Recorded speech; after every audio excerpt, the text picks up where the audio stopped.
팝잉여 진아의 해외 연예인 뉴스.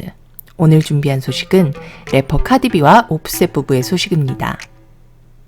이 래퍼 부부, 결혼 전부터도 한인기하던 분들이었지만 결혼 후엔 더 많은 관심을 받게 되었죠. SNS에 올리는 사진들이나 영상을 보면 정말 단란하고 행복한 가족인 것 같고, 시상식이나 뮤비 속에 등장하는 둘을 보면 서로를 엄청나게 사랑하는 화끈한 커플인 것 같지만, 이 두 래퍼 부부는 오프셋의 바람기 때문에 여러 가지 이슈가 있어 왔습니다. 혹시나 잘 모르시는 분들을 위해서 이 둘의 결혼부터 그 이후의 역사를 한번 간략하게 보도록 할게요. 2017년 9월에 혼인신고를 한 이후에 10월에 공식적으로 프로포즈를 했는데요. 이때까지만 해도 혼인신고했다고 공식 발표를 한 게 아니었어서 약간 보여주기식의 프로포즈였던 것 같아요. 그리고 2018년 1월부터 오프셋이 바람을 폈다는 루머와 기사들이 올라오기 시작했지만, 그 다음 달인 2월에 카디는 코스모폴리탄 인터뷰를 통해서 오프셋이 바람핀 것은 분명 잘못한 짓이지만 이러한 문제들을 해결해 나가며 그와 잘 살아보고 싶고, 자신의 선택이기에 다른 사람들이 이래라 저래라 할 권리는 없다고 말했죠. 그리고 그해 4월 SNL을 통해서 카디는 그녀의 임신 사실을 공식적으로 발표했고, 3달 뒤인 7월에 딸인 컬처를 낳게 됩니다. 2018년 8월 오프셋과 바람을 폈다고 알려진 스트릿 클럽의 바텐더 제이드에게 카디는 자신의 블러드갱 멤버들을 시켜 병을 던지는 등 공격과 협박을 지시했습니다. 그리고 10월 이 사건에 대해서 카디는 폭행죄 등을 포함한 14건에 대해 기소되었으며, 지금도 이 건에 대해 제이드 자매와 카디는 법정 싸움을 계속해 나가고 있다고 합니다. 2018년 12월 5일 카디는 오프셋과 헤어진다는 공식 발표를 했습니다. 아직 이혼은 진행하지 않았지만 일단 헤어진다는 발표였는데요. 그런데 이 발표가 있었던 같은 날 오프셋이 카디가 아기를 낳기 몇 주 전에 큐반 덜과 서머 버니라는 여자들과 쓰리썸을 하려고 메시지로 계획했던 것이 유출되면서 또 한 번 난리가 나죠. 12월 9일 오프셋은 이러한 사건이 유출됨에도 불구하고 자신의 트윗을 통해 카디가 그립다는 글을 올립니다. 여러 번의 불륜과 부부의 결별 발표 후 몇몇 팬들은 처음부터 두 사람의 관계가 단지 관심을 끌기 위한 마케팅 수단이었다는 추측을 하기 시작합니다. 그러자 10일 카디는 인스타그램 라이브를 통해서 자신은 절대 매스컴의 관심과 주목을 받기 위해 오프셋을 만난 것이 아니며, 커리어가 단절될 수도 있는 임신을 단지 주목받기 위해서 하는 게 말이 되냐며 반발했죠. 그리고 14일이 오프셋의 생일이었고, 그리고 그 다음 날인 15일에 오프셋은 인스타그램에 생일에 원하는 단 한 가지는 카디비라는 말과 함께 카디비에게 보내는 사과 영상을 하나 올립니다. 영상 속 내용은 바람핀 사람들이 사과할 때 말하는 뻔하고 진부한 레파토리인데요. 정말 미안하다, 그러지 말았어야 하는데 난 이기적이고 못난 남편이다, 뭐 이런 거죠. 그리고 카디는 이에 대해 답변하지 않았습니다.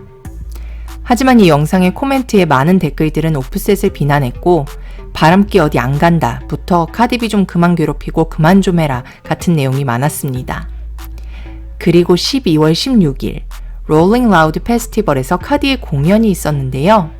오프셋이 Take me back Cardi, 날 다시 받아줘 카디 라는 뜻의 사인들과 함께 갑자기 무대를 난입해서 그녀에게 대화를 시도하려고 하는 장면이 포착됐죠.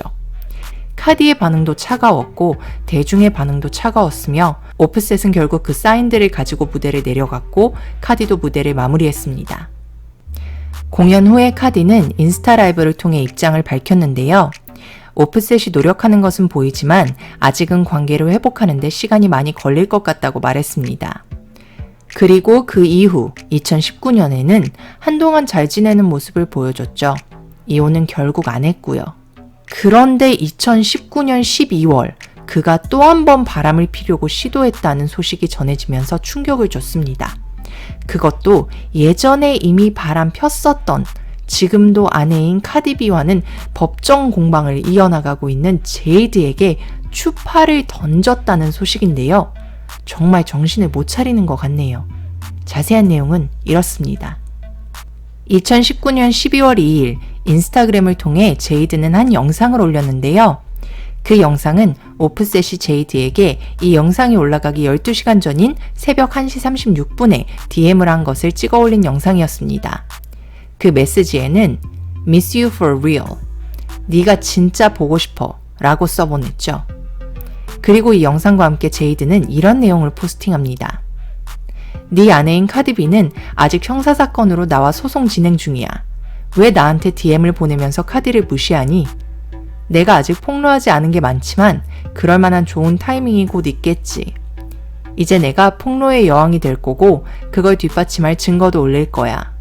이걸 제이드가 공개하고 난 직후에 오프셋의 트위터에 갑자기 다음과 같은 이상한 글들이 올라옵니다. 그리고 바로 카디가 한밤중에 자다 일어난 듯한 모습으로 라이브를 켜서 오프셋의 트위터가 해킹당했다고 발표하더니 조금 있다가 인스타그램도 해킹당했다고 말합니다. 그러면서 제이드에게 보낸 그 문제의 DM에 대한 언급도 살짝 하죠. 그가 과거에 바보 같은 짓을 한 건 알지만 그는 그녀에게 DM할 만큼 바보가 아니에요. 미치지 않았어요. 우린 행복하게 잘 지내왔어요. 그도 나한테 잘해왔고요. 결국 이 말은 오프셋이 제이드한테 DM한 거 아니야. 너네가 생각하는 그런 거 아니야. 해킹이고 오해야. 라는 뜻을 가진 말이겠죠. 그런데 카디의 이 라이브 후에 제이드도 인스타에 포스팅을 하는데요. 해킹이 모든 게 폭로된 후에 시작되네. 왜? 1시부터 안 하고? 라고 합니다. 오프셋에게 DM이 온 시각인 전날 새벽 1시경을 의미하는 말이겠죠. 저는 왠지 해킹이 아니고 오프셋이 보낸 게 맞다에 조금 더 기울긴 하는데요. 여러분은 어떻게 생각하시나요? 정말 해커가 한 짓일까요? 아니면 오프셋의 부끄러운 행동을 커버하기 위한 카디의 연기였을까요? 만약 그렇다면 왜 카디는 이런 남편을 계속 지지해주고 믿고 헤어지지 않는 걸까요? 아래 댓글에 남겨주세요. 그럼 오늘은 여기까지. 저는 다음 시간에 또 재미있는 해외 연애 소식을 가지고 찾아오도록 하겠습니다. 다음 영상도 보고 싶으시다면 구독 안 하신 분들은 구독, 그리고 좋아요 꼭 눌러주시고요. 불시에 올라가니까 벨 모양도 꾸직 클릭하셔서 알람 설정도 꼭 해놓으세요. 다음 영상에서 또 만나요, 우리. 지금까지 진아였습니다. 뿅!